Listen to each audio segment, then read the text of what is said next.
from a high of 14 to a maximum of 9 under the competency-based curriculum. While announcing the changes as he received the final report, the Presidential Working Party on Education Reforms, President William Ruto said the move is a consequence of outcry by the public. According to the recommendations by the Raphael Munavu-led Working Party, the pre-primary will have a high of 5 subjects, junior secondary, which is now going to be called junior school, will have 9, and senior school 7 learning areas. Shadrach Miti with the details. After nearly a year of collecting and compiling views of various stakeholders, the Presidential Working Party on Education Reforms finally handed over its final report to the President, whose recommendations contained sweeping reforms in the entire education sector. Today is really a milestone because, Your Excellency, we are sharing with you a report that is very unique.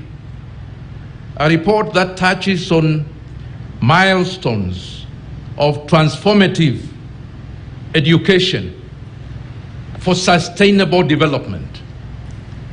Under the proposed reforms, grade 6 learners will sit the Kenya Primary School Education Assessment KPSEA solely for monitoring their progress. The assessment will not in any way inform their transition to the next level, as the progress to junior secondary will be automatic. The report has further recommended for the reforming and renaming of the Kenya National Examination Council to the Kenya National Assessment Council. At the end of junior secondary, learners will sit a final assessment, which will make up to 60% of their final score. The remaining 40% will be from assessment conducted at the end of grade 7 and 8. The summative result will give the learner their final score and will be important in informing which senior secondary school they will join. We now stand at the threshold of tremendous possibility for our nation. Before us is a strong case to transform our society and catalyze our economy by making necessary interventions in education to make it accessible, equitable, inclusive, and aligned with our aspirations to become a more open, democratic, prosperous nation of free and enlightened citizens. This is a big deviation from the previous arrangement, which had recommended that the final assessment carries only 40% of the final mark, as the remaining 60% be fetched from the classroom assessment. At grade 12, which is the end of a senior secondary, there will be a summative assessment which will carry 70% of the final mark. The remaining 30% will be from the school-based assessment and competencies learners will have shown through their education journey.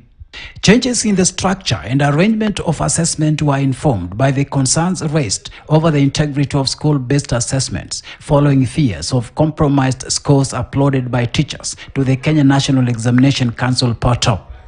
The moment has come for us to usher in a new era where our education system appreciates that competitiveness and productivity depend on such values as innovation, which is nurtured by encouraging curiosity and imagination, and by allowing learners to explore their gifts and talents. The report has further recommended a significant reduction in the number of subjects to be taught in primary and secondary schools. Initially, learners in grades 1 to 3 were required to take up to 8 subjects, with those in upper primary taking 10 compulsory subjects. Junior secondary had 12 compulsory subjects. However, the report has recommended 5 subjects in pre-primary, 7 subjects for grade 1 to grade 3, and 8 subjects for grade 4 to grade 6. Junior secondary will have a maximum of 9 subjects, while senior secondary learners will have 7 subjects, depending on the pathway of their choices. Learning areas like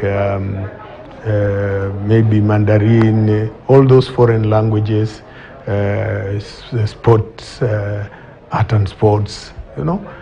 The moment, those were the new learning areas that were coming into the activity, I mean CBC.